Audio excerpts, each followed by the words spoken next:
Well, welcome back, everybody, to another episode of the Junkyard Dawgcast. I'm your host, Jordan Hill. Got Kipp Adams and Ben Wolk with me on this Tuesday afternoon. This will be an SEC Media Days preview. We're going to talk about the three Georgia players that will be joining Kirby Smart in Atlanta next Tuesday. Talk about some of the other teams that will be there, some of the players of interest, and what we'll be watching out for. Also, get into some recruiting. Georgia adds another tight end last week on 4th of July. Some big decisions coming up.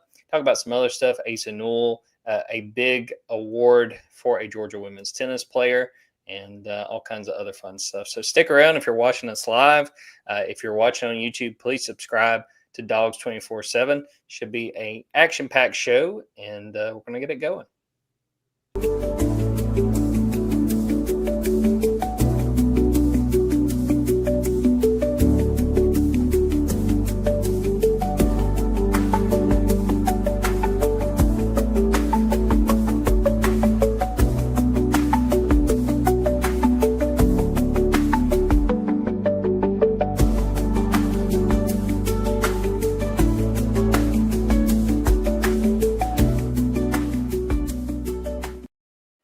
Welcome back, everybody, to another episode of the Junkyard Dawgcast. I'm your host, Jordan Hill. Got Kipp Adams and Ben Wolk with me on this Tuesday afternoon.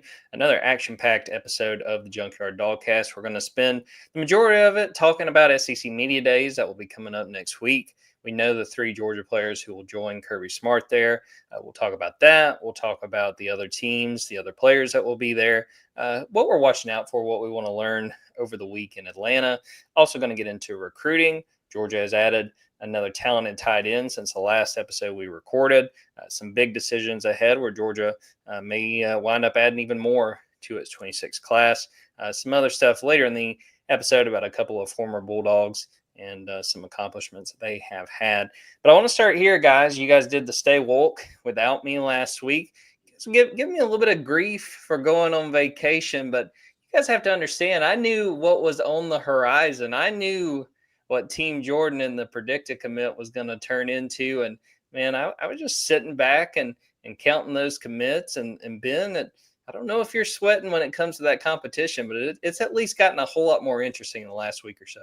No, I think Team Kipp has a good opportunity here this cycle now to give me a run at the end here. So, I think it's going to get interesting down the stretch for Team Kipp. I will say this. Major kudos to Kipp, because I listened to the episode and I knew Kipp was going to get a pick. And I was just like, just pick Braden Fogel. Just do it. And Kipp came through for me. So, Kipp, thanks a lot. You did a great job pinch hitting. And our team is in great shape at this point. See, Kipp, he keeps trying to do it. But, if you end up winning by one, we'll all remember the episode where it got over the hump. Kipp, any thoughts? I guess Jordan gets an asterisk on his championship. Do I get a ring? That counts as like interim manager, I think. So I think, as interim manager, I just stepped in and I felt bad because it's like, you call in a ringer to make a pick. And yeah, I mean, Ben laid it up for me, and Braden should have already been on someone's team. And the fact that it got to the week of his decision, it's not my fault. All I did was come in and look at everyone who was available and go, oh yeah, the guy that's committing to Georgia in a couple days. Sorry guys. I mean, Ben, it's your show. You set the rules, and you teed it up for me to knock it out of the park. I will say, in defense of Jordan and I about not having Braden on our team, the week we had a chance to take him ahead of his official visit, we did take, I believe, I took Chase Calicut. I think actually, now that I think about it, Jordan took Vodney Cleveland, so maybe he should have taken Braden Fogel that week.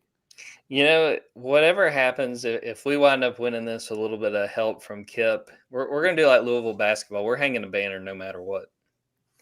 I will say, though, Nick Abrams still kind of feels like a strong pick based on the options available.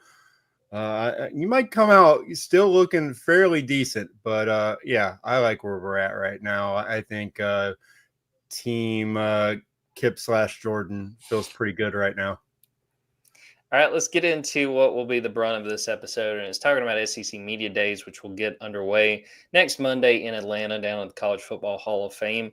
We learned on Monday, we learned on Tuesday, which players from all the different teams will be down in Atlanta.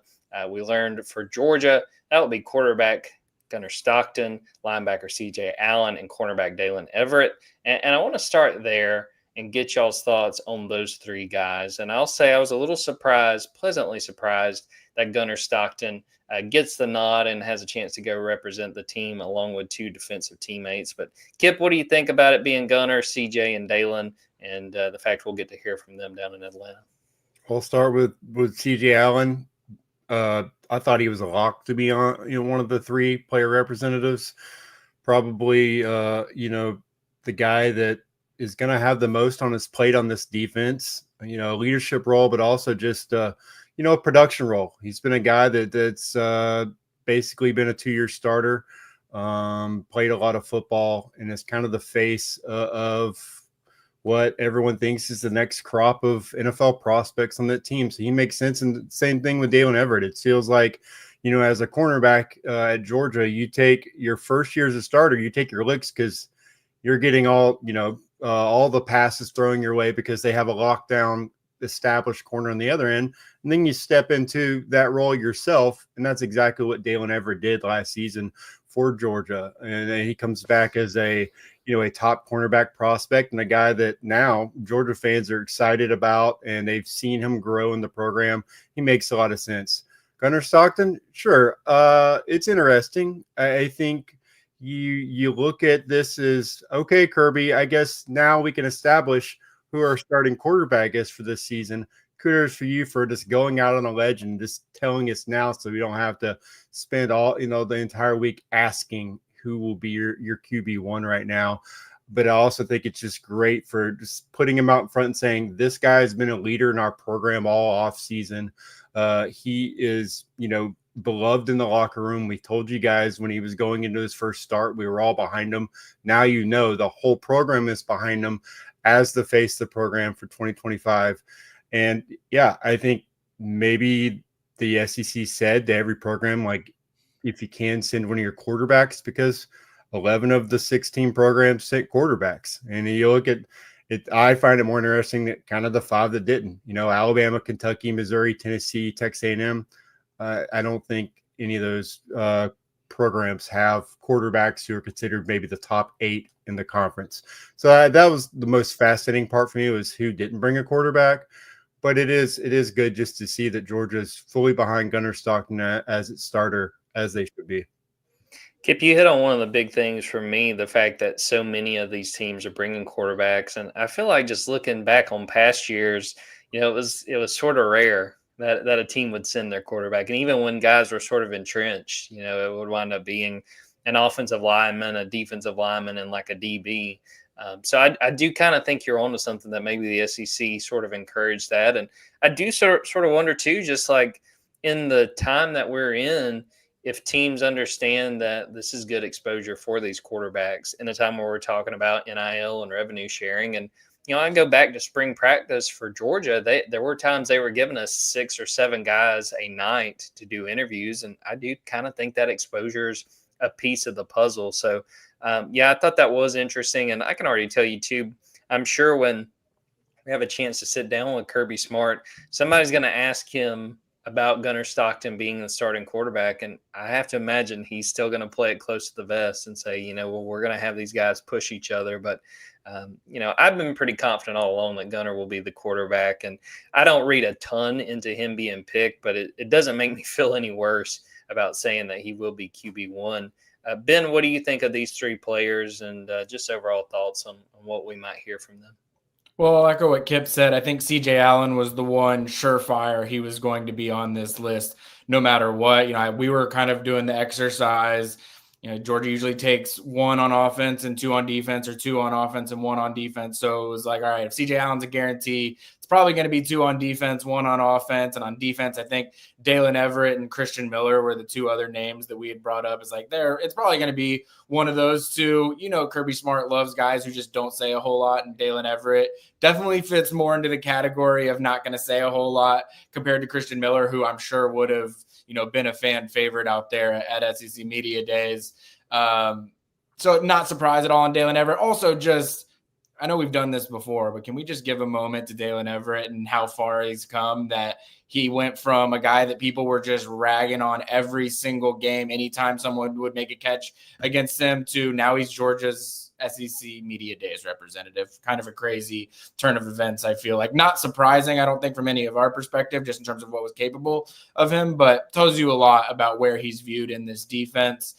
And then for Gunnar Stockton, Jordan, when we were talking about it on Monday, I kind of thought Gunnar Stockton would be the option, because I thought it would be Kirby Smart's way of being like, can we stop having a conversation about whether Gunnar Stockton's the guy? Now, Kirby could easily just come out and say he's our starting quarterback. He gets a little bit stubborn sometimes when people are trying to press him for info. I think it was with Carson a couple of years ago. He got asked a question that had nothing to do with who's going to be the starting quarterback, and he revealed that Carson was the starting quarterback. So that's the game you got to play with Kirby Smart sometimes at the mic. You got to ask him the question that you're not necessarily looking for the answer to be able to get the answer that you actually want.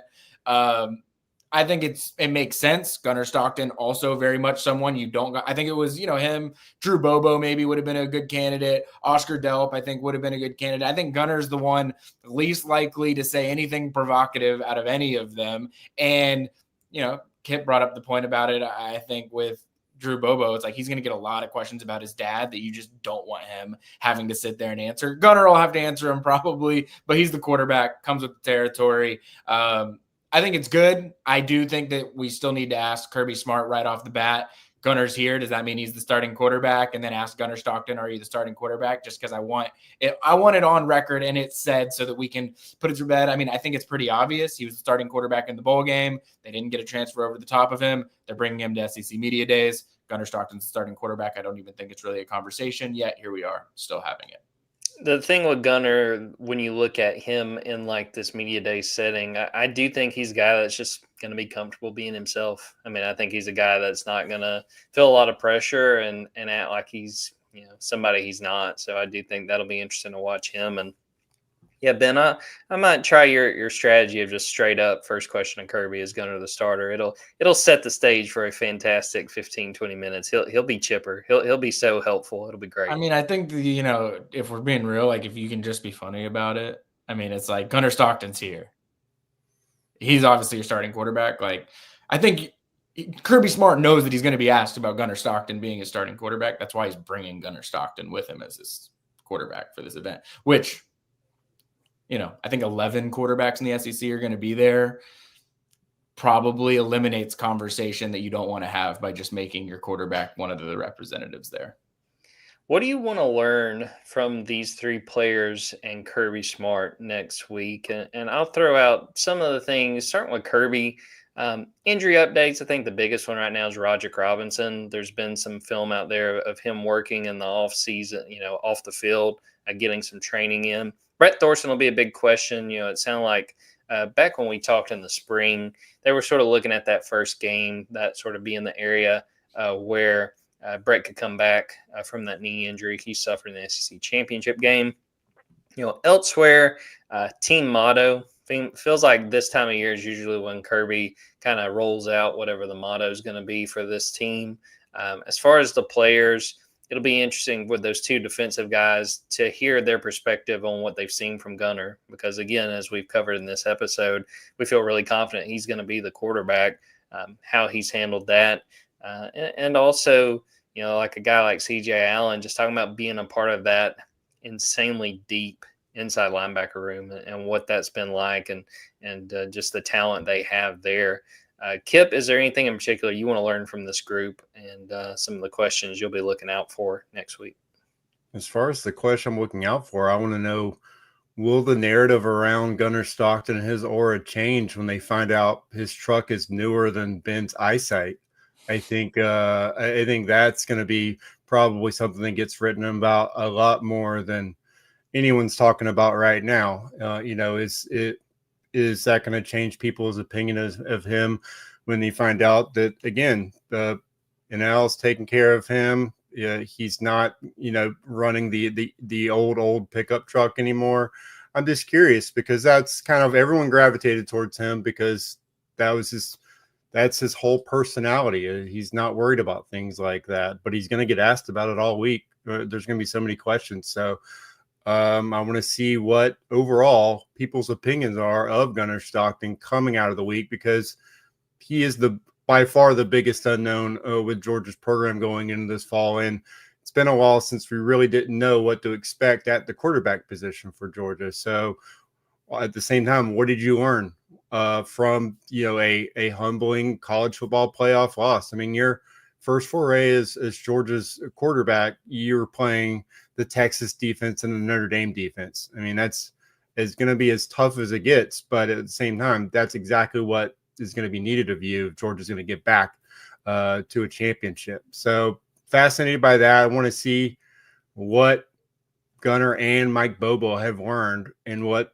they're cooking up for this offense, because we know the offensive line has been a huge focal point, and improvement there is paramount to this team's success this year. So they don't have an offensive lineman there to talk about that kind of stuff. But at the same time, between Kirby and Gunnar Stockton, you want to glean as much as you can about how this group has taken upon themselves to improve this offseason. Ben, what about you? What do you want to learn? What are you sort of looking out for from these guys? Well, from Gunnar's perspective, I mean, the two big things would be, so I go back to, if you remember the interchange that Kirby had with Paul Feinbaum, I think it might have been down at the Destin spring meetings. And Paul Feinbaum had kind of dogged on Gunnar Stockton earlier that day in a different segment, and Kirby Smart had clearly been made aware of it or had seen it and even wanted to, make fun of Paul Feinbaum about it. It's interesting. The whole Gunnar Stockton dynamic is fascinating right now, because it's like he's this quarterback that everybody thinks is like a second-rate quarterback in the SEC right now. And to Kipp's point, we've only ever seen him play against two of the top 5 defenses in college football last season. And so we really have no idea. There is clearly a sense of confidence from Georgia's side about Gunnar Stockton, which is why they didn't take a transfer over the top of him when they could have. It's why they didn't. It's why Kirby Smart is comfortable making jokes like that on a broadcast like that. It's why he's bringing Gunnar Stockton to SEC Media Days. Like, there is a sense of confidence about Gunnar Stockton. But then when you look like externally, everyone's kind of like, you look at lists, he's 12th in the SEC in a lot of rankings. People think if Georgia's not going to win this year, it's going to be because of Gunnar Stockton. And these are the types of things that I know Georgia players and coaches don't typically talk about, which makes it interesting from a media day standpoint. But they're going to be asked about it a lot. And I think that we're going to learn a lot just about their perspective, whether they brush it off, whether they engage with it, how they engage with it. Like, I think it's going to be interesting, because it is the story to me of this Georgia football team. I also am curious to know Gunnar's perspective just on the transfers, the receivers, Zachariah Branch, Noah Thomas. What have they looked like through throwing sessions during the offseason? Like, that's something that I think his perspective will be really important on defense. I mean, let's just call it like it is. Georgia's defense was not what it typically was last season. There were a lot of, I don't know, I can't even point to like, this is why Georgia's defense didn't have the identity that it has a couple of years before, but they were susceptible to the run more than they had been in years past. They gave up more points than they had in years past. And you've got CJ Allen, who's as good of a team leader as Georgia's had around the program. What is his philosophy on why that happened and what they've done to try and fix it? I think that's interesting. And then, Dalen Everett, I don't think he's going to say a whole lot for being real. Yeah, that's probably a good read of it. I was going to suggest this, and maybe UGA Sports.com or whoever can run with this. Look, it's going to be in Atlanta. I think we need a picture of Gunnar Stockton with one of the Chick-fil-A cows. There was so much talk about his cows before that Sugar Bowl. So I'm just throwing that out there. That seems like an easy slam dunk. I like that idea a lot. All right, looking bigger picture to the entire SEC Media Days, and when you look at the schedule, I don't know if you guys feel the same way. Like, Georgia's on what I think is the most loaded day. It's going to be Georgia, Auburn, Tennessee, and Texas. I mean, you can make the argument if you were only going for one day, that is the day to go. But looking bigger picture, who are some of the teams you guys want to follow? Who are some of the people you want to hear from? And I'll throw out the obvious one. I mean, Texas is bringing Arch Manning, and I'm already ready. I'm going to be standing at the back, and I'll take a picture of the crowd around Arch Manning because it's going to be unreal. but Texas is a big one. Tennessee before that. I mean, because Josh Heupel is going to get questions about Nico, and he's going to get questions about the quarterback position. Other than Texas and Tennessee, I look at Alabama the next day. To me right now, Alabama is the team that I think too many people are sleeping on going into 25. They look at, I think they went 9-4 last year. I think people are like, well, Nick Saban's not there anymore. You can write him off. Alabama is my sneaky team that, I think when we get a predicted order of finish at the end of next week, that Alabama is probably going to be one of the teams I have in the SEC title game. So I would say those are a few of the teams I'm really looking out for. And also just among players, I'm interested on the first day to hear Lenore Sellers, because I think he's a guy that's going to come into this season with some Heisman hype. Played really well last year, but can South Carolina sustain that and come back and be just as good as they were a year ago? Nearly made the playoff in large part because of his play. So, Ben, any teams, any players you're really paying attention to or want to hear from outside of Georgia next week? Well, I'm always interested by the coaches that I feel like, I'm not going to say are on the hot seat, but they're important years for them and they're in high pressure jobs. So for me, that's Billy Napier, Brent Venables, Brian Kelly. Like, they're all in spots where it feels like there's optimism around the program and there's a lot of uncertainty outside of the program. And so what does this year look like for them?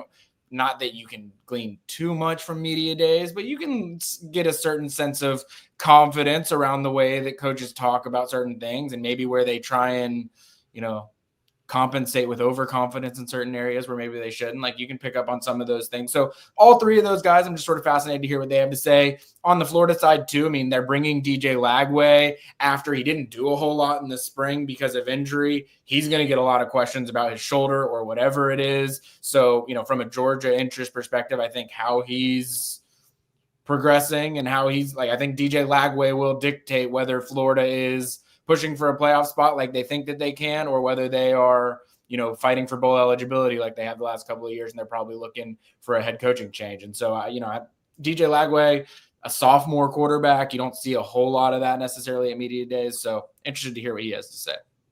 Florida is a good pick there, Ben. That when I look at the entire conference going into media days and trying to kind of nail down, who will be the contenders, what I think of the different teams, Florida is the one that truly, I don't think I have a great feel for where I will put them in that predicted order of finish. A lot of it goes to DJ Lagway, and there's so many questions, like you mentioned, because he did not do a ton during the spring. What about you, Kipp? Any players, any teams you're particularly interested in learning a little bit more about next week? Well, I want to hear from Brent Venables, because I know Oklahoma was, pumped. Like, all right, we're going to the SEC. Let's roll. And I mean, look, now he's got 2 6-7 seasons in 3 years. So we have a prominent program with a head coach that I just looked at those hot seat rankings this week, and I was like, oh, wow, he is high up on that list. So a lot of pressure on him for a team that I think some people have ranked in the top 25, which, again, I just feel like that's a strong opinion for a program that's coming off a losing record. I think always going to be fascinated by whoever is probably going to be the starting quarterback at Ole Miss. And so, yeah, Austin Simmons, I mean, we saw what he did when he came in against Georgia. And so I just think that physically he's very gifted, but you're replacing Jackson Dart. He's pretty highly thought of. I just think that is a promising quarterback. He's living a lot off of that drive against Georgia where he just went down the field and we were just like, holy smokes, like they just plugging anybody in at quarterback here. So I'm really fascinated by him. I mean, I have a lot of questions for a lot of teams that are ranked high, and I just think that's college football now. When you look at Alabama, Ty Simpson should be, he should have improved and he should be better at quarterback, but still, like I said before, not one of the top quarterbacks in the conference by most rankings, not going to be there. And then at the same time, this program is known for having elite pass rushers, and there is not a Will Anderson or Dallas Turner. I don't see one on that in the program right now. So I just think that's going to be a huge question mark for them that, that they're going to have to answer, and I don't think they're going to have the answer this week, but I'm so fascinated to learn about it. And then at the same time, Arch Manning's going to be the focal point all week. My mind's looking at the offensive line. Like, 4 of your starters are gone. Your center's gone. I saw your backup offensive tackle, and he got put on the highlight reel for 2 first-round picks for Georgia. I just think that is going to be a huge question mark for Texas going into the season. So I want to hear what Arch Manning has to say about his blockers and whether or not, if he gets sacked early and often, what is the answer there? Because I don't know if anyone's looked at the schedule, but they opened the season, against Ohio State. They're going to have to learn a lot and grow up very quickly. And that matchup is, I think, the highest learning curve outside of Gunnar Stockton that you could possibly have for a quarterback that basically padded his stats for the most in mop-up duty. And now everyone's proclaiming him as a number 1 draft pick, with his name, with his pedigree, with his recruiting ranking, but not exactly facing the most elite competition to date.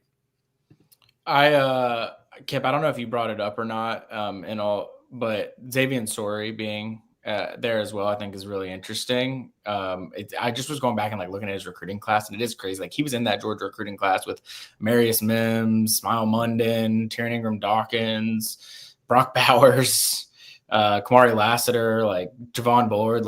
It's crazy to think now that he's kind of having this full circle moment. I would imagine him and CJ Allen were in a linebacker room together for at least some period of time. So that's kind of interesting there. And then Jordan, you had me thinking of something too. Kirby loves to do his motto. He did the New Zealand rugby team. He did Nike last year. Who's our front runners this year for being who Kirby Smart studied?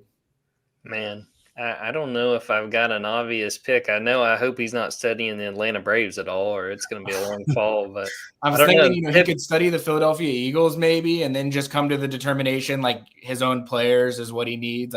The best version of his own players is really the solution. Now we're in the college football salary cap world. No one manipulates a salary cap and roster better than Sam Presti. Maybe Oklahoma City is a good place for him to go to be able to think of all the different ways that he can get creative with the cap. I do think their motto is Latin for work conquers all. So that's an easy one right there. I mean, Kirby's just put the work in. I like that one. That's the one I would go with. I was going to shout out that during the spring, there was a lot of fire, passion, energy that Kirby kept saying. So I don't know if that's going to be it, but Kipp, like you just said, I like the Thunder one. That's a good one. Yeah.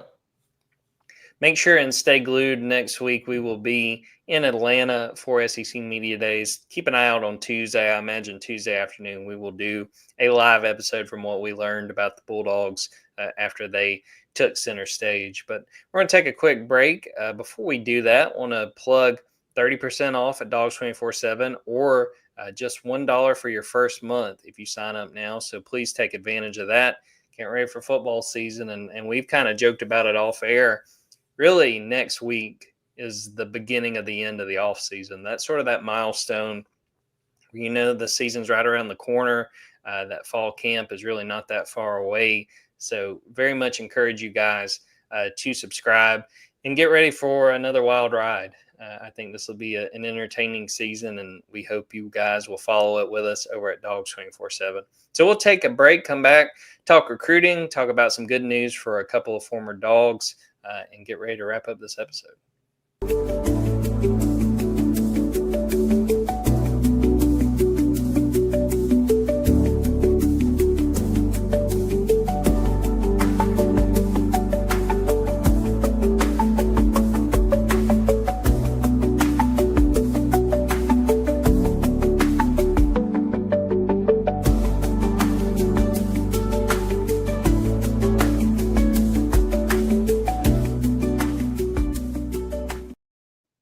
Ben, Georgia fans had plenty to celebrate on this 4th of July, not only with the holiday, but also some good recruiting news. Four-star tight end Braden Fogel commits to Georgia.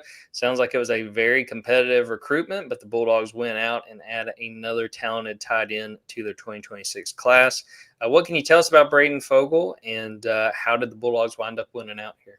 Well, his selection of teams, I think, should tell you a lot. I mean, Georgia, Penn State, LSU, Notre Dame was in there for a while. Like programs that just recruit the tight end position really, really well. They've got a great eye for the position. Like Kipp mentioned earlier in the show, like someone that we should have been talking about more than we ever were when it came to Georgia. He visited Georgia multiple times on visits, multiple years in a row. I might add, Todd Hartley regularly was going to watch Braden Fogel play basketball, and he's very talented on that side of things as well. I think it's 6'4", 230 pounds, ran like just above a 4.6 at camp at Georgia in the 40. Hits all of those statistical measurables that Georgia looks for from its tight end position. I think one thing that always complicated matters with Georgia was what happens with Mark Bowman, and Mark Bowman changes the complexion of every tight end that Georgia was recruiting. That included Caden Prothro, that included Braden Fogel, that of course, probably even included Lincoln Keys in some respects. Like had Georgia gotten Mark Bowman, it might have changed how everything else was possible. You miss on Mark Bowman, Georgia better than anyone adapts. Okay, what does this mean?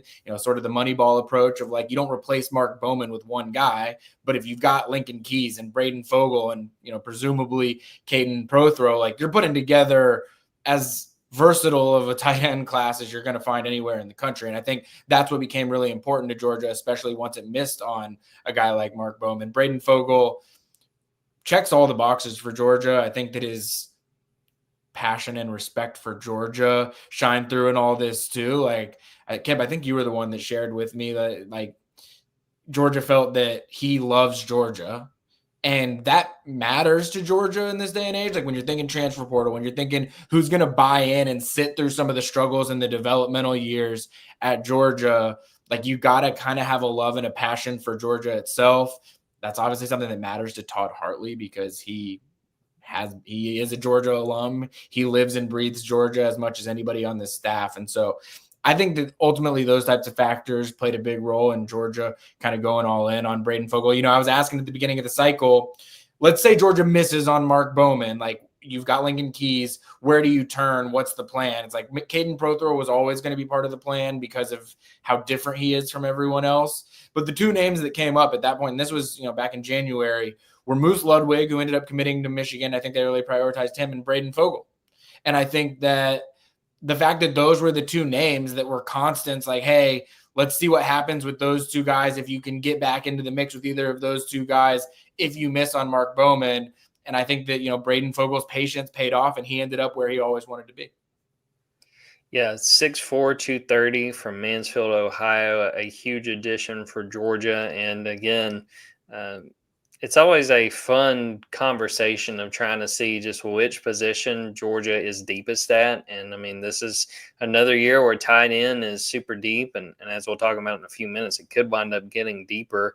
And, I think that, Ben, when we look at what we did on Stay Woke and Predict to Commit, I think the Caden Prothro part of it probably was a big reason why we didn't pick Braden Fogel until Kipp wisely stepped in and corrected our mistakes. But I mean, with Caden Prothro being able to be a receiver, be a tight end, I think they look at him a little differently. So a lot to like with Braden Fogel and a lot to be excited about. Kipp, what do you think about Braden Fogel? Anything stand out to you and his fit with Georgia?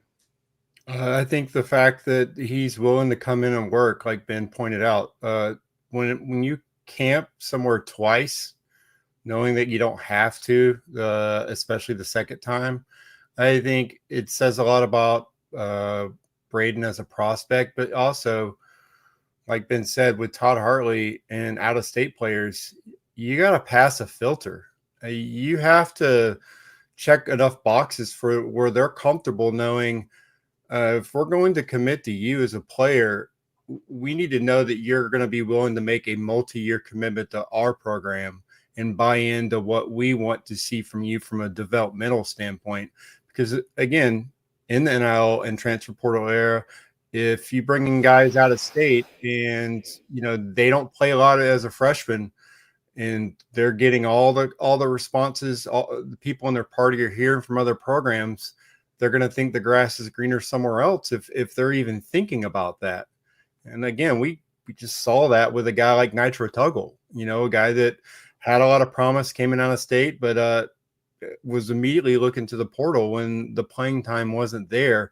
That shows you as a program, you have to adjust to things like that. And that's what Todd Hartley's trying to do when he's evaluating this position. Who are guys that are going to not just, if you don't come in and have a Brock Bowers season, you're done. I got to find guys that are willing to put in the work. And I think that's where Braden kind of checked that box, showed he was humble enough to come in camp. And I think the fact that they actually weighed him in at 240 pounds and the size speed combo is pretty similar to what they already have and on board in Lincoln Keys, a guy that now we continue to say is like, when Georgia first took him, everyone was like, why would they take the guy like this so early in the cycle? Todd, what are you doing? And Ben said over and over, Todd Hartley loves this guy. And over again throughout the cycle, we've seen him. We saw him down there 7-7, like, wow, this guy's making crazy catches. Maybe Todd Hartley knew what he was doing and getting a guy that's 6'6", 245 pounds and ran a 4.65 at camp for Georgia. So you have two pretty, similar guys that are going to be able to step in and then make a great, they're going to blend really well with a guy that Georgia's been recruiting for a long time in Caden Prothro, who just that's just the elite catch radius guy, just a guy that's a fluid route runner. And I just think that it makes for a very compelling tight end class that may not have a top 20 prospect. We'll see how the final rankings are, but it has three guys that are just fit exactly what Todd's going to ask of his guys. And trust me, they're going to have to learn how to play tight end for Todd Hartley. But I think he's done as good as you can do as far as evaluating guys who are going to be willing to do that for him over the next couple of years. Never doubt a Todd Hartley evaluation. He is proven that he knows what he's looking for, and he's done a great job of assembling these tight ends in the 2026 class. And as I mentioned a few minutes ago, might not quite be done. Ben, there's some more commitment decisions coming up here soon. What are the dates to know? And just tell us what we should know going ahead. Well, right now, I think it's really one date you got to look at, and that's July 12th. And I think that there is a chance that it could be a very busy hour for Georgia. Tyreek Green's told me he's going to make his decision around 4:00 on Saturday. Buford safety. One of those, he's three. I'm calling him a 3-star right now because he's 3-star in the 24/7 rankings. He's a 4-star in the composite. He's going to end up as a 4-star at 24/7 Sports. I'm just willing to call that one right now. That's the type of player that he is. Really good player. I think that's why you've seen Miami make a little bit of a late push. I think that Miami has gotten a little bit more aggressive since the official visit window ended with Tyreek Green. That said, I still really like where Georgia sits with him. I think that Kirby Smart has gotten very, very personally involved in that recruitment over the last 6 months plus, really. So I like where Georgia is with Kirby Smart and Travaris Robinson kind of taking, both working on that recruitment. And then Caden Prothro, someone that we've mentioned a bunch already. He told me he'll make his decision sometime between 4 and 5. So I don't know where I'll be. I don't know if I'll be at Bowden. I don't know if I'll be in Atlanta for Tyreek's ceremony. They both got commitment party ceremonies going on. I'll be at one of them. Unfortunately, they're making me choose. They're making me pick favorites, which I don't like. So I'm having to figure out what makes the most sense. But Caden Prothro, again, Texas, similar to Miami, I would say in this one, making a little bit of a charge, but I know that Georgia's really confident in where it stands with Caden Prothro as well. So, as of right now, guys that were on each of our predict to commit teams, Kipp, your predict to commit team as well as mine, I think that there's a good chance that Georgia hits one on each of ours on Saturday, July 12th. Yeah, I'm going to act like I didn't hear that and just totally ignore that shot. But no, I think they're sitting pretty. And the biggest thing, if you're watching or listening to this, stay glued to Dogs 24/7 these next few days. Ben will have the latest on these recruitments, and then we'll be watching on Saturday to see what happens. All right, before we end this episode, a couple of things I wanted to shout out real quick. First off, Major shout out to Georgia women's tennis, Dasha Vidmanova, SEC Female Athlete of the Year, just the 7th Georgia athlete to win Female Athlete of the Year. Fantastic senior season. I was on the number 1 court for singles and doubles for Georgia. Georgia wins the indoor national title, then they win the outdoor national title. Fantastic close to her career, and she is rewarded justly for that. And then I want to shout out what you guys talked about a little bit on the last Stay Woke episode.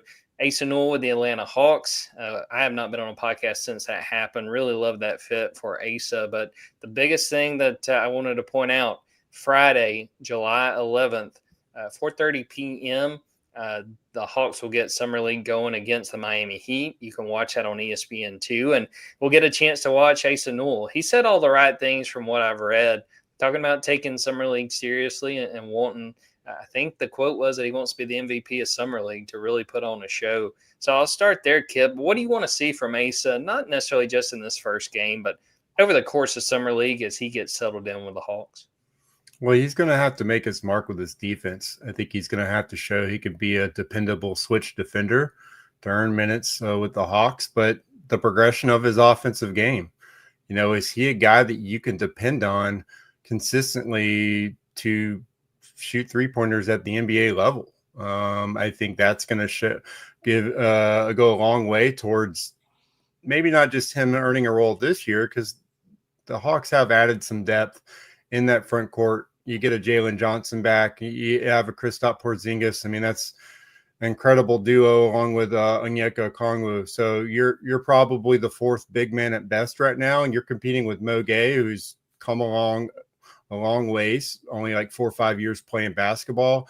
So not just being a switch defender, but being a consistent perimeter threat, that kind of spacing will get you on the court, especially late in games. So we saw a little bit of that at Georgia, but we could have seen a little bit more. Let's be honest. I think that was the one aspect of his game where if he can confidently just pull up and shoot, or just have an offensive game plan, whether he has to handle or not, we would know a lot more about Asa Newell as a player at the NBA level. Ben, what are you watching for from Asa over the course of Summer League?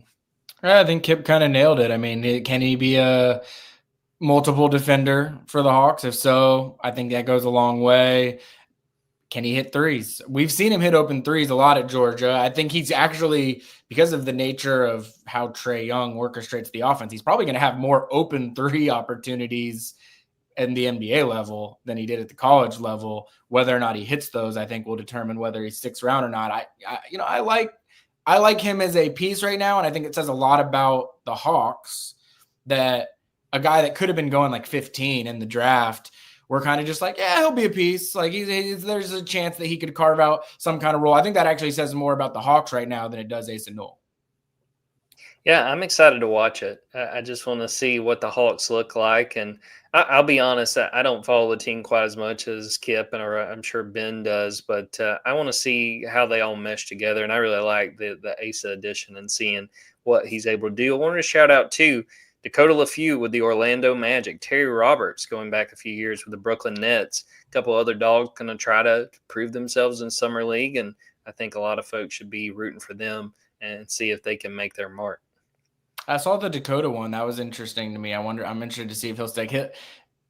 No disrespect to Dakota LaFew, but he's one of those guys where I'm sure people are just going to hate playing Summer League with him because he is going to get his shots up and he's not going to care about anybody else. No, I think you're totally right. It'll be fun to follow and see what he's able to do with the Magic. All right, Kipp, before we get out of here, I wanted to give you an opportunity to talk about the new Superman movie. I saw you threw that on the board. What'd you think? Is it worth going and checking out?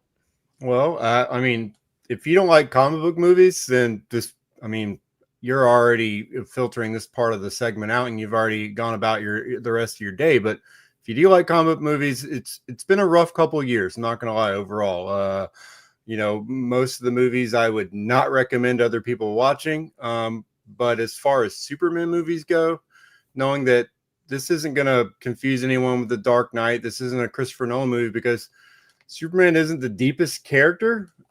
I enjoyed it. I thought it was fun. And I think everyone in the theater I went to enjoyed it too. And I think that's kind of the goal of a comic book movie should be everyone in the theater enjoys it. And there were just double-digit times where people were, clapping and yelling in a positive way at the screen. And so for me, it passed that. Breaking it down and then getting into the minutia of a film and plot holes, sure, like that's a whole nother discussion. But I think it ranks up there as far as DC movies. I think right after your Batman trilogy, I think this Superman just compares really well to anything else. And I think in 2025, that hits the mark for me. I mean, the bar has been lowered a little bit as of late, but I think it meets those expectations and it's enjoyable from start to finish. I have to check it out, and I hope other folks will as well. I love a good superhero movie. Well, we are going to wrap up the episode there. I appreciate Kipp and Ben for joining me on this Wednesday afternoon.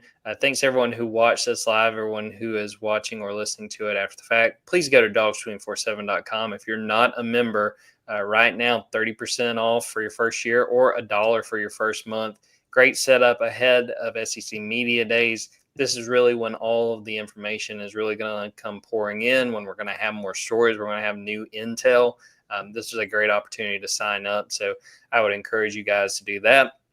Go check out our YouTube, Dogs247. Go check out Junkyard Dawgcast, wherever you get your podcast, and go check out our TikTok as well. Should have a lot of video and a lot of good stuff from those three players and from Kirby Smart next week. And from then on, it's kind of the ball is rolling toward the 2025 season. And I know we are all excited for us to get there. So we will end the episode right there. For Kipp Adams and Ben Wolk, I'm Jordan Hill. Until next time, take care, everybody.